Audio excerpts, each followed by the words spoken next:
Shalom, graça e paz a todos. Estamos aqui na Igreja Templo da Graça, em parceria com a Faculdade Evangélica Beth Shalom, ministrando o curso Terapia Familiar. Venha estudar conosco. Nesta segunda aula, estamos estudando ajustamento conjugal. O ajustamento conjugal é a fase mais importante do casal, pois na primeira aula falávamos sobre o amor real, o amor pés no chão, que vai se desenvolvendo entre os nubentes. Os cientistas dizem que até o 5º ano de casamento, o casal passa a viver um amor sólido, um amor verdadeiro, sem aquelas fantasias do romantismo. É um tempo muito longo, pois até o 3º, 4º ano de casamento, uma grande porcentagem da população se divorcia, se separam. Então, como construir e manter o amor no casamento?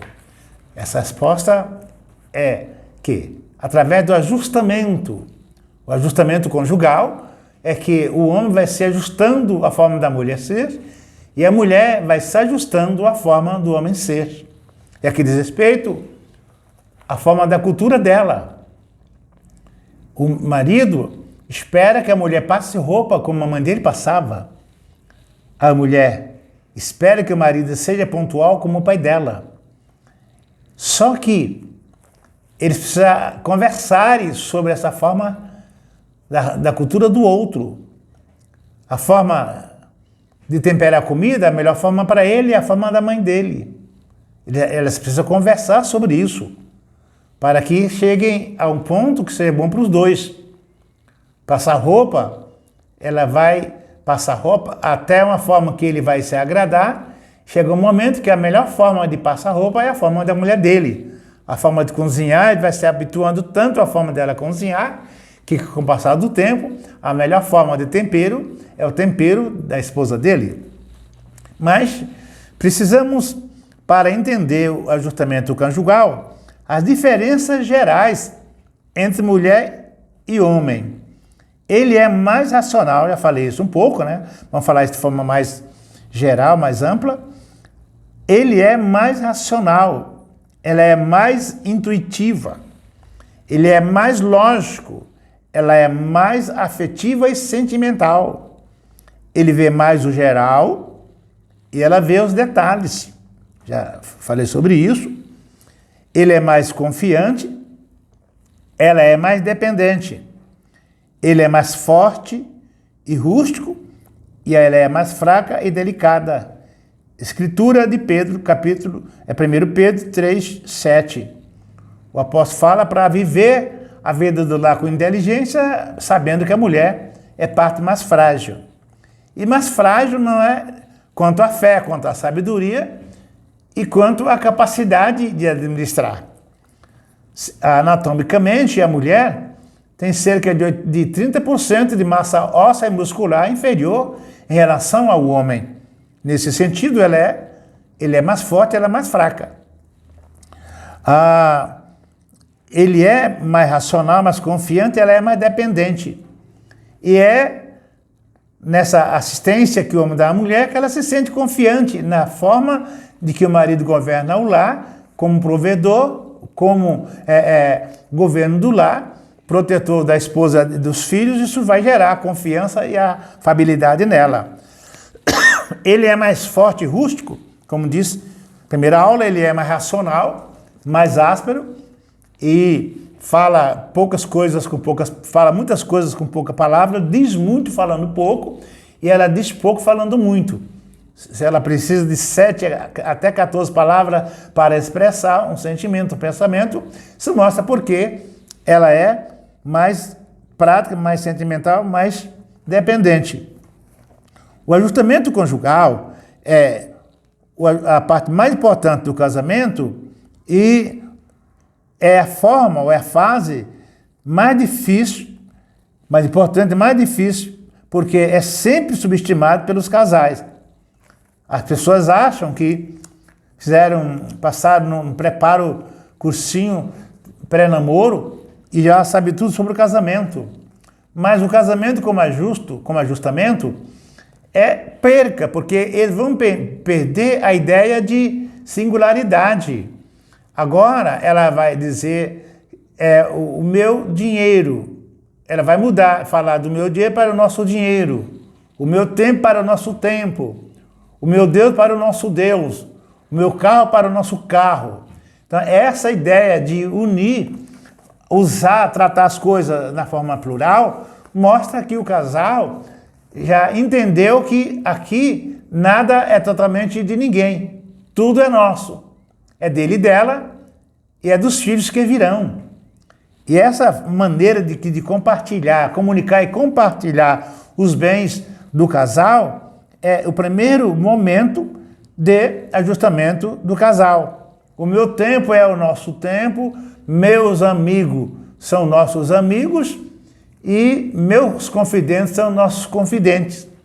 Nessa ideia inicial, quero frisar muito bem que o homem não deve ter nem um confidente, nem um amigo a quem ele possa esconder alguma coisa. Ele não pode ter nem um confidente que esconda alguma coisa da esposa. Ou seja, a maior confidente do homem é a esposa. E o maior confidente da esposa é o seu esposo. Pois a confiança que um tem no outro, de compartilhar o sofrimento, a ansiedade, é que faz com que eles se ajustem no que diz respeito ao enfrentamento dos insucessos, dos prejuízos e venham a se alegrar e compartilhar o sucesso e as vitórias obtidas ao longo da vida. Não existe esposo ou esposa feito de encomenda que vem carimbado, que tem que ser dela ou tem que ser dele. O casamento é sempre de Deus, como a constituição da família. Agora, vai dar certo o casamento quando os dois tiverem inteligência para aprender e se ajustarem um ao outro. Eu disse que é perca, porque a minha família passa a ser a nossa família. Meu dinheiro, nosso dinheiro. Meu Deus é o nosso Deus. Minha igreja, a nossa igreja. E meu pastor, nosso pastor. Essa forma de tratar as coisas no plural já vai fazer com que eles comecem a se ajustar na forma de ser e viver. Agora, não tem alguém feito como pronta entrega, o casamento vai dar certo, o cônjuge vai conseguir ter uma boa vida familiar através do ajustamento conjugal. E o que é o ajustamento conjugal, que é a tônica desta aula? É a adaptação de um ao outro por amor na forma de vida que é o casamento.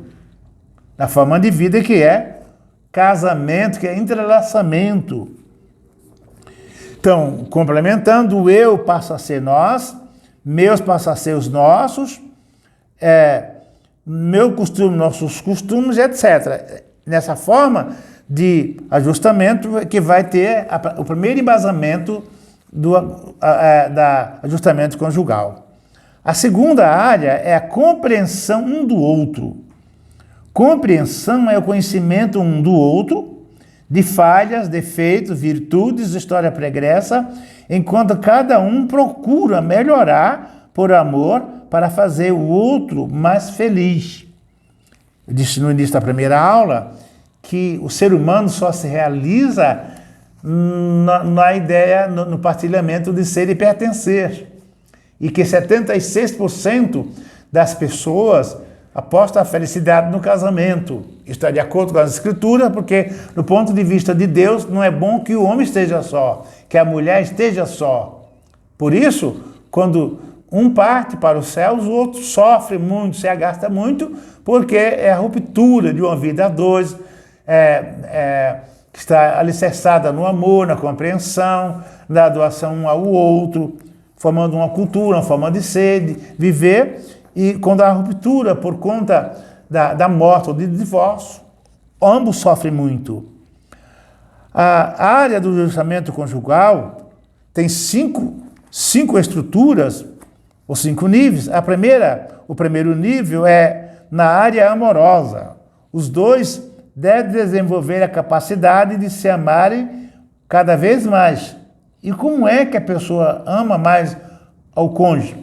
Quando a pessoa vive de forma amorosa, de forma empática, consegue descobrir cada dia mais valores e mais virtude no seu cônjuge.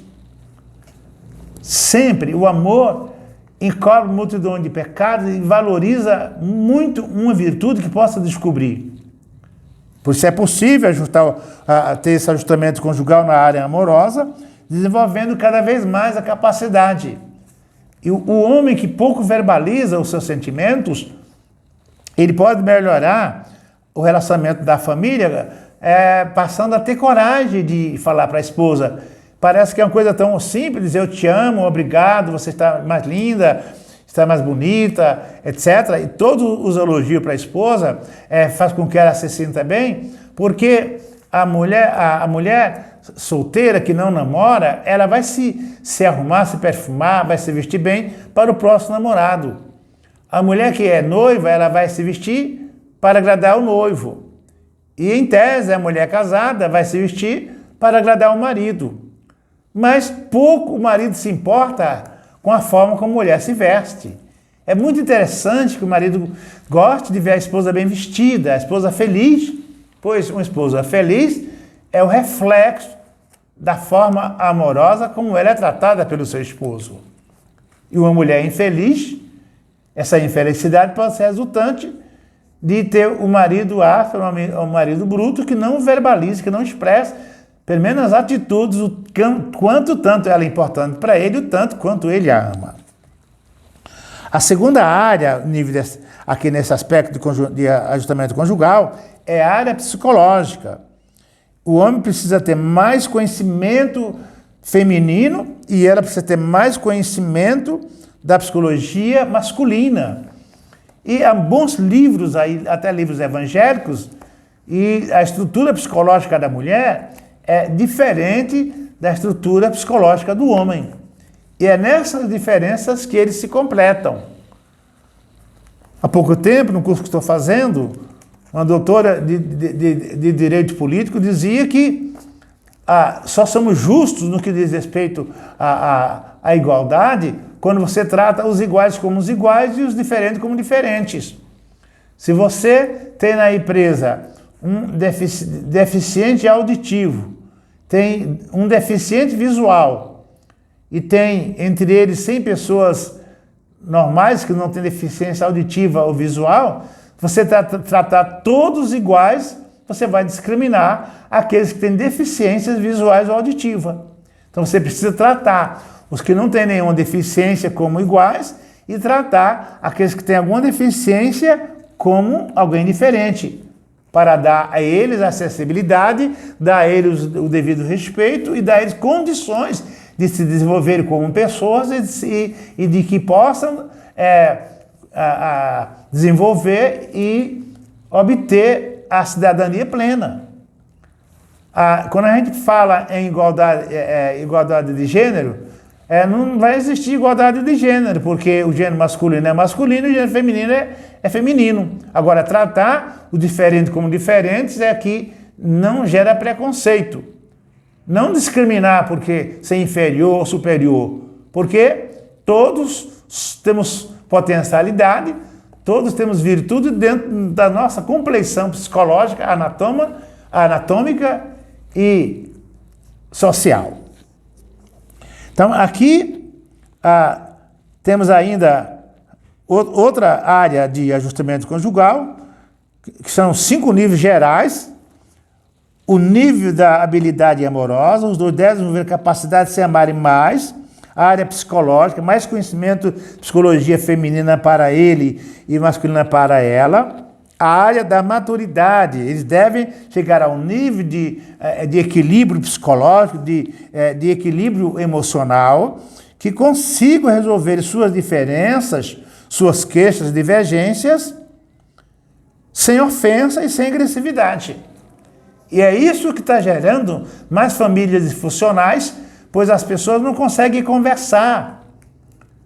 O marido chega nervoso porque foi multado no trânsito, não recebeu aumento de salário e às vezes ele descarrega a sua amargura sobre a esposa, que esperava com a comidinha quente, que esperava com muita amabilidade, e chegando a casa agressivo, nervoso, ele termina arruinando aquele encontro, pois ela o esperava com tanta amabilidade, e ele, por não ter equilíbrio emocional, não conseguindo resolver as diferenças, ele joga contra a esposa, a quem o ama e protege, ele joga sobre ela todo o veneno que recebeu durante o seu dia, no trabalho, no trânsito, e vai viabilizando as relações da família.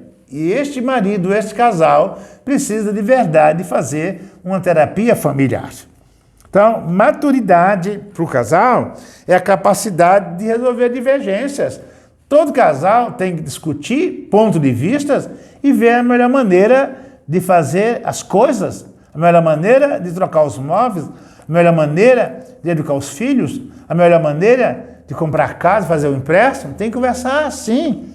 Ora, às vezes o homem já vem com a proposta resolvida, quando ele coloca para a esposa que ela vai ponderar, ele percebe que aquele empréstimo estava muito alto, o juro estava muito alto, aquela casa não está, o valor da casa não está ao alcance dele, pode esperar um pouco mais.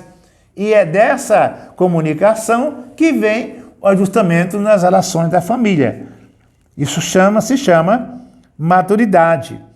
E eles devem resolver isso sem briga, sem amor e sem ressentimentos.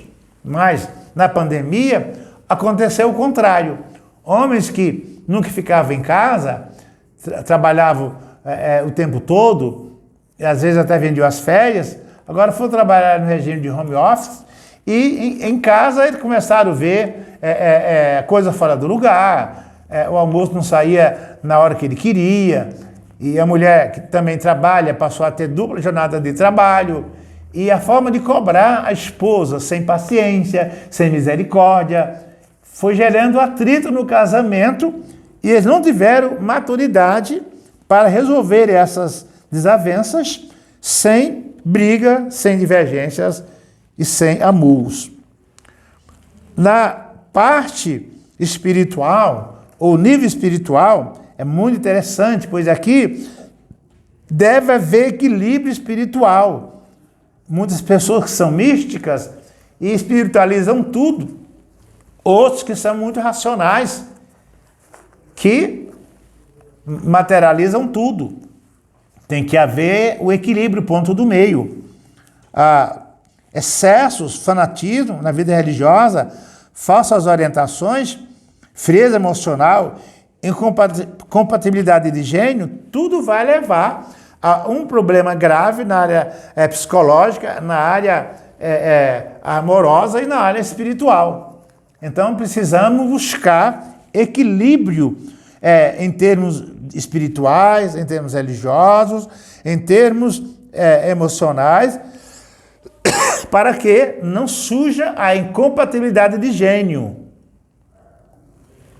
A incompatibilidade de gênio é a falta de paciência para um escutar o outro. É falta de maturidade para resolver diferenças nos pontos de vista através da comunicação. A comunicação é a melhor arma para resolvermos os conflitos entre o casal, entre os cônjuges. A área física, temos relacionamento sexual sadio, recíproco. Os cônjuges precisam conhecer as diferenças afetivo sexual, homem e mulher, para um perfeito ajustamento conjugal. Pois o homem e mulher têm desempenhos sexuais diferentes. O homem que tem ereção está praticamente sempre pronto. A mulher tem as suas diferenças, enxaqueca, menstruação, indisposição, dor de cabeça, cansaço. E isso precisa ser levado em conta pelo homem para que haja conversas saudáveis e seja bem ajustado no que diz respeito à vida sexual do casal.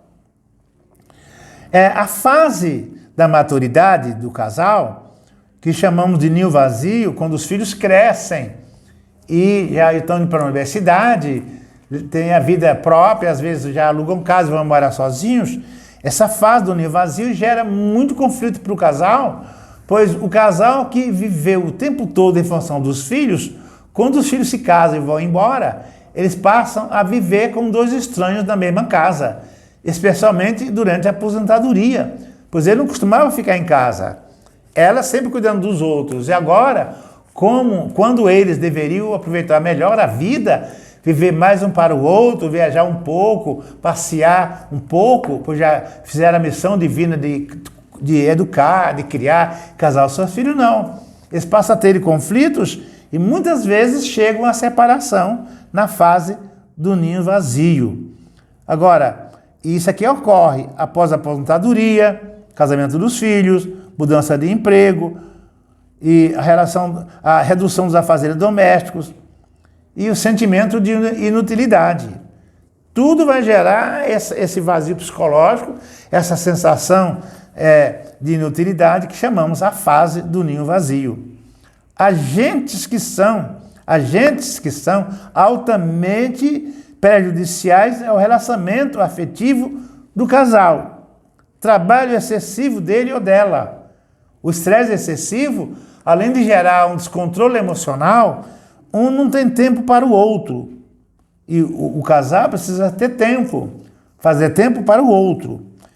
E também existe desorientação errada sobre a vida conjugal. E é bom ter bons terapeutas para conversar com as funções e disfunções sexuais, para que não haja prejuízo no ajustamento do casal. E agora precisamos entender um pouquinho da estrutura, a personalidade e a sua estrutura. O que é a personalidade? A personalidade é caracterizada pela razão, emoção e vontade própria, capacidade de decidir. O que caracteriza uma pessoa, diferente de um animal irracional, é que ela tem raciocínio, ela tem razão, ela tem sensibilidade e ela tem decisão. E cada um de nós temos uma estrutura da personalidade diferente. Então, a personalidade é o conjunto de padrões de comportamento, reflexos peculiares a cada indivíduo que o caracteriza como pessoa. A estrutura da personalidade são 4 componentes básicos dessa estrutura: o biótipo, caráter, temperamento e o eu.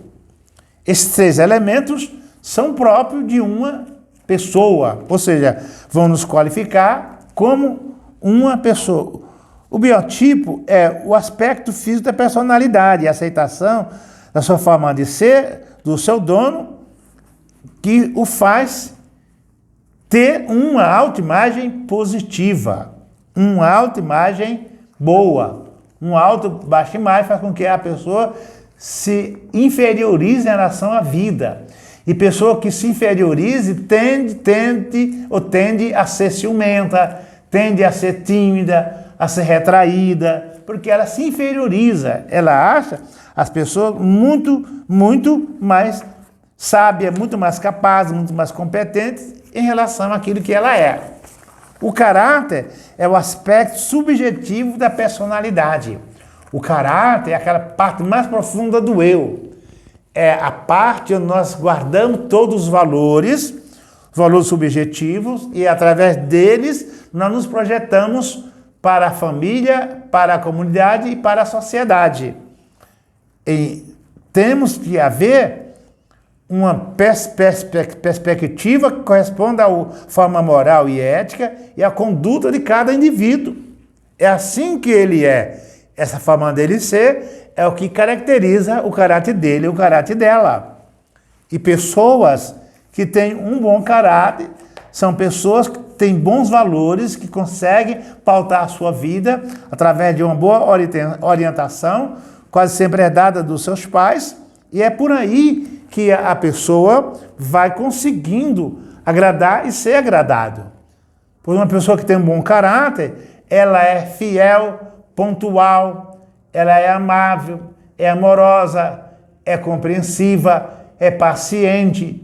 Todas essas virtudes diz respeito ao caráter de alguém. O homem é um pouco mais apressado, mas o homem tem que aprender andar de acordo com a capacidade da mulher andar.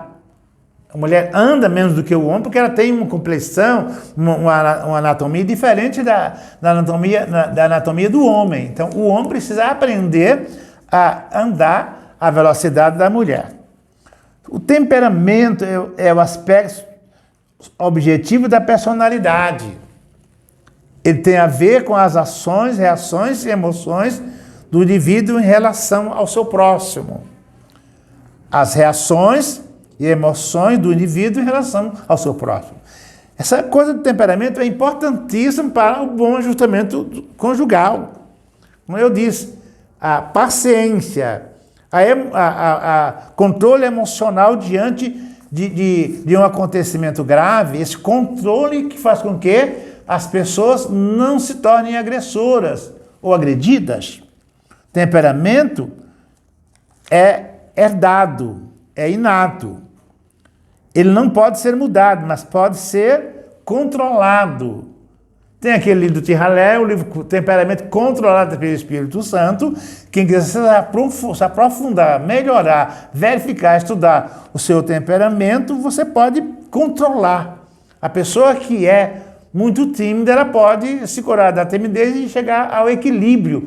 Alguém que é muito efusivo, que se atrapalha, que por sua precipitação, ele pode também chegar ao equilíbrio. Não dá para mudar o tipo, mas dá para mudar a forma de agir de cada temperamento. A maior parte das relações erradas é decorrente da ignorância do conhecimento do alto temperamento de cada pessoa. E quarto ponto da ajustamento conjugal diz respeito ao eu. O eu é o aspecto consciente da personalidade. O eu metafísico, ou o ego, é a forma como eu sou, vejo e ajo. A pessoa egoísta é aquela pessoa que tem tudo centrado na sua forma de ver e ser. O seu certo é o último certo, não é? O seu valor é o único valor e ela é intransigente.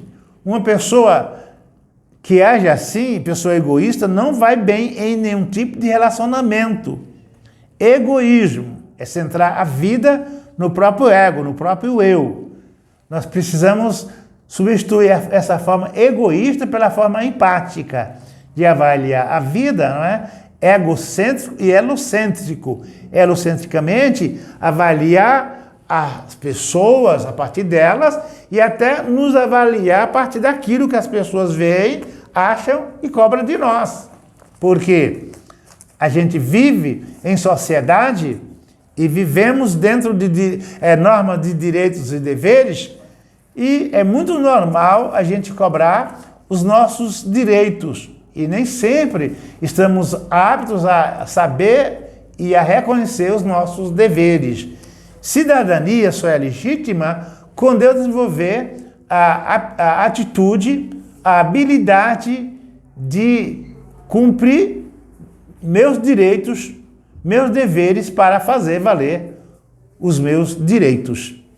Então, ajustamento conjugal é a área mais importante para um casal, de viver um para o outro, pelo outro e através do outro, porque a mulher é o espelho pelo qual o marido vê os reflexos das suas ações.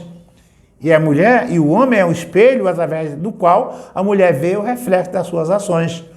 Uma mulher paciente e branda, ela vê na forma do marido o seu reflexo das suas ações. E o marido também vê na esposa, no semblante dela, na forma dela ser e agir, o reflexo das reações dele. Assim, chegamos ao final de mais uma aula sobre terapia da família e você deve estudar intensamente e conservar o que há de bom em sua família e melhorar aquilo que ainda não está tão bom assim. Shalom e até breve.